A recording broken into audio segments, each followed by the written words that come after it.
आपको इस वक्त बराह रास्त ले चलेंगे। अमेरिकी सदर जो बाइडेन इस वक्त खिताब कर रहे हैं। Afghanistan, lurching into the third decade of conflict. I stand squarely behind my decision.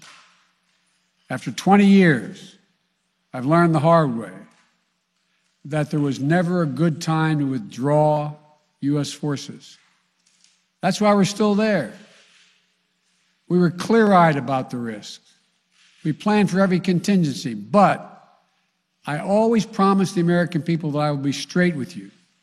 The truth is, this did unfold more quickly than we had anticipated. So what's happened? Afghanistan political leaders gave up and fled the country. The Afghan military collapsed, sometime without trying to fight. If anything, the developments of the past week reinforced that ending U.S. military involvement in Afghanistan now was the right decision. American troops cannot and should not be fighting in a war and dying in a war that Afghan forces are not willing to fight for themselves. We spent over $1 trillion. We trained and equipped an Afghan military force with some 300,000 strong, incredibly well equipped, a force larger in size than the militaries of many of our NATO allies. We gave them every tool they could need. We paid their salaries, provided for the maintenance of their Air Force, something the Taliban doesn't have. Taliban does not have an Air Force. We provided close air support. We gave them every chance to determine their own future. What we could not provide them was the will to fight for that future. There's some very brave and capable Afghan special forces units and soldiers. But if Afghanistan is unable to mount any real resistance to the Taliban now, there is no chance that 1 year, 1 more year, 5 more years, or 20 more years of U.S. military boots in the ground would have made any difference. Here's what I believe to my core. It is wrong to order American troops to step up when Afghanistan's own armed forces would not. The political leaders of Afghanistan were unable to come together for the good of their people, unable to negotiate for the future of their country when the chips were down. They would never have done so while U.S. troops remained in Afghanistan, bearing the brunt of the fighting for them. And our true strategic competitors, China and Russia, would love nothing more than the United States to continue to funnel billions of dollars in resources and attention into stabilizing Afghanistan indefinitely. When I hosted President Ghani and Chairman Abdullah at the White House in June, and again when I spoke by phone to Ghani in July, we had very frank conversations. We talked about how Afghanistan should prepare to fight their civil wars after the U.S. military departed, to clean up the corruption in government so the government could function for the Afghan people. We talked extensively about the need for Afghan leaders to unite politically. They fail to do any of that. I also urge them to engage in diplomacy, to seek a political settlement with the Taliban. This advice was flatly refused. Mr. Ghani insisted that the Afghan forces would fight, but obviously he was wrong. So I'm left again to ask of those who argue that we should stay, how many more generations of America's daughters and sons would you have me send to fight Afghanistan's civil war when Afghan troops will not? How many more lives, American lives, is it worth? How many endless rows of headstones at Arlington National Cemetery? I'm clear on my answer. I will not repeat the mistakes we've made in the past.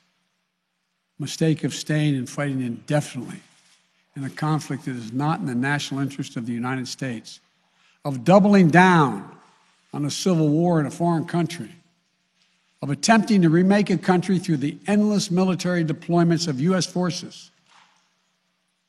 Those are the mistakes we cannot continue to repeat because we have significant vital interest in the world that we cannot afford to ignore. I also want to acknowledge how painful this is to so many of us.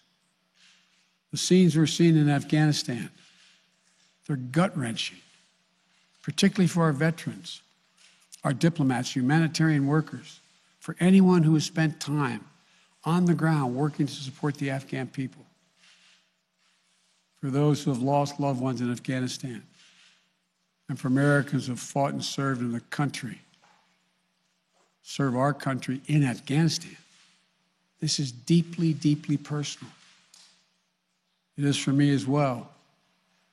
I've worked on these issues as long as anyone. I've been throughout Afghanistan during this war, while the war was going on, from Kabul to Kandahar to the Kunar Valley. I've traveled there on 4 different occasions. I met with the people. I've spoken to the leaders.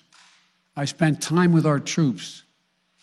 And I came to understand firsthand what was and was not possible in Afghanistan. So now we're focused on what is possible. We will continue to support the Afghan people. We will lead with our diplomacy, our international influence, and our humanitarian aid. We'll continue to push for regional diplomacy and engagement to prevent violence and instability. We'll continue to speak out for the basic rights of the Afghan people, of women and girls, just as we speak out all over the world. I've been clear that human rights must be the center of our foreign policy, not the periphery. But the way to do it is not through endless military deployments. It's with our diplomacy, our economic tools, and rallying the world to join us. Well, let me lay out the current mission in Afghanistan. I was asked to authorize, and I did, 6,000 U.S. troops to deploy to Afghanistan for the purpose of assisting in the departure of U.S. and allied civilian personnel from Afghanistan, and to evacuate our Afghan allies and vulnerable Afghans to safety outside of Afghanistan. Our troops are working to secure the airfield and to ensure continued operation of both the civilian and military flights. We're taking over air traffic control. We have safely shut down our embassy and transferred our diplomats. Our diplomatic presence is now consolidated at the airport as well. Over the coming days, we intend to transport out thousands of American citizens who have been living and working in Afghanistan. We'll also continue to support the safe departure of civilian personnel, the civilian personnel of our allies who are still serving in Afghanistan. Operation Allies Refugee, which I announced back in July, has already moved 2,000 Afghans who are eligible for special immigration visas and their families to the United States. In the coming days, the U.S. military will provide assistance to move more SIV-eligible Afghans and their families out of Afghanistan. We're also expanding refugee access to cover other vulnerable Afghans who worked for our embassy. U.S. non-governmental agencies or U.S. non-governmental organizations and Afghans who otherwise are at great risk in U.S. news agencies. I know there are concerns about why we did not begin evacuating Afghans civilians sooner. Part of the answer is some of the Afghans did not want to leave earlier, still hopeful for their country. And part of it because the Afghan government and its supporters discouraged us from organizing a mass exodus to avoid triggering, as they said, a crisis of confidence. American troops are performing this mission as professionally and as effectively as they always do, but it is not without risks. As we carry out this departure, we have made it clear to the Taliban If they attack our personnel or disrupt our operation, the U.S. presence will be swift and the response will be swift and forceful. We will defend our people with devastating force if necessary. Our current military mission will be short in time, limited in scope, and focused in its objectives. Get our people and our allies as safely as quickly as possible. And once we have completed this mission, we will conclude our military withdrawal. We will end America's longest war after 20 long years of bloodshed. The events we're seeing now are sadly proof that no amount of military force would ever deliver a stable, united, secure Afghanistan, as known in history as the graveyard of empires. What's happening now could just as easily happen 5 years ago or 15 years in the future. You have to be honest. Our mission in Afghanistan is taking many missteps, made many missteps over the past 2 decades. I'm now the 4th American president to preside over war in Afghanistan. 2 Democrats and 2 Republicans. I will not pass this responsibility on to a 5th president. I will not mislead the American people by claiming that just a little more time in Afghanistan will make all the difference. Nor will I shrink from my share of responsibility for where we are today and how we must move forward from here. I am President of the United States of America, and the buck stops with me. I'm deeply saddened by the facts we now face. But I do not regret my decision to end America's warfighting in Afghanistan and maintain a laser focus on our counterterrorism missions there and other parts of the world. Our mission to degrade the terrorist threat of al-Qaeda in Afghanistan and kill Osama bin Laden was a success. Our decades-long effort to overcome centuries of history and permanently change and remake Afghanistan was not, and I wrote and believed it never could be. I cannot and will not ask our troops to fight on endlessly in another country's civil war, taking casualties, suffering life-shattering injuries, leaving families broken by grief and loss. This is not in our national security interest. It is not what the American people want. It is not what our troops, who have sacrificed so much over the past 2 decades, deserve. I made a commitment to the American people when I ran for president that I would bring America's military involvement in Afghanistan to an end. While it's been hard and messy, and yes, far from perfect, I've honored that commitment. More importantly, I made a commitment to the brave men and women who serve this nation that I wasn't going to ask them to continue to risk their lives in a military action that should have ended long ago. Our leaders did that in Vietnam when I got here as a young man. I will not do it in Afghanistan.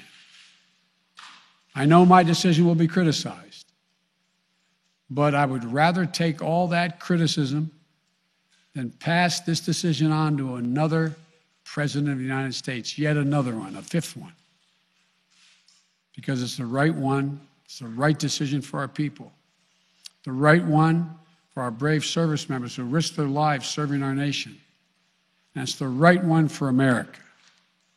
Thank you. May God protect our troops, our diplomats, and all brave Americans serving in harm's way.